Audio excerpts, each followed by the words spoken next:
salah satu mujaddid daripada Tariqah Ba'alawi, yaitu Sayyidina Al-Faqih Al-Muqaddam, Faqih Al-Muqaddam Muhammad bin Ali Ba'alawi. Beliau seorang Ustadzil A'zam, beliau seorang guru besar, beliau Syekhus Syuyukhus Syariah, gurunya para guru-guru syariat, Qudwatul Muhaqqiqin, pedoman para ahli hakikat, Tajul A'immatil Arifin, beliau mahkota daripada ahli ma'rifat. Faqih Al-Muqaddam, kakeknya Segaf, Wal Idrus, Wal Habsyi, Wal Attas, Wal Jufri, dan para habaib-habaib lainnya. Faqih Al-Muqaddam Muhammad bin Ali Ba'alawi, yang dimana salah satu daripada keramat beliau yang ditulis dalam kitab Al-Mawahib Al-Qudusiyah, dijelaskan bahwasanya Faqih Al-Muqaddam Muhammad bin Ali Ba'alawi ketika itu beliau ingin pergi menemui guru fikihnya. Ketika beliau ingin menemui guru fikihnya, butuh waktu perjalanan 3 hari.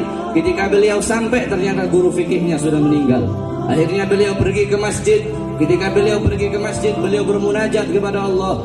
Akhirnya gurunya yang berada dalam kubur, gurunya yang sudah dikubur, gurunya bangun dari kubur dan duduk bersama Faqih Al-Muqaddam. Beliau minta kepada Allah agar gurunya dikembalikan ruhnya agar hidup lagi, dan beliau pun gurunya hidup lagi, duduk di depan Faqih Al-Muqaddam. Faqih Al-Muqaddam berkata, "Wahai guruku, apa yang diinginkan penghuni barzakh?" Dikatakan sama gurunya, "Kami penghuni barzakh menginginkan engkau sebagai imam, sebagaimana penduduk bumi dan penghuni bumi menginginkan engkau sebagai imam." Faqih Al-Muqaddam Muhammad bin Ali Ba'alawi, yang diriwayatkan pernah ada satu orang soleh berziarah ke makam para khutbah. Harusnya dia mendahulukan makamnya Faqih Al-Muqaddam.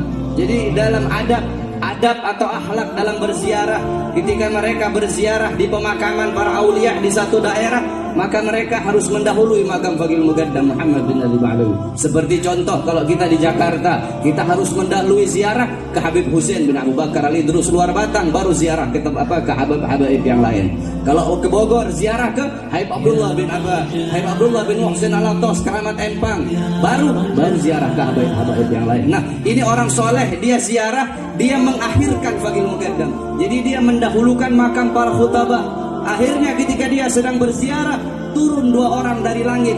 2 orang dari langit turun. Yang satu pegang tangan kanannya, yang satu pegang tangan kirinya. Diangkat, ditaruh di depan makamnya Faqih Al-Muqaddam. Ini orang soleh gemetaran, karena 2 orang ini turun dari langit. Yang satu pegang tangan kanannya, yang satu pegang tangan kirinya, diangkat, ditaruh di depan makamnya Faqih Al-Muqaddam.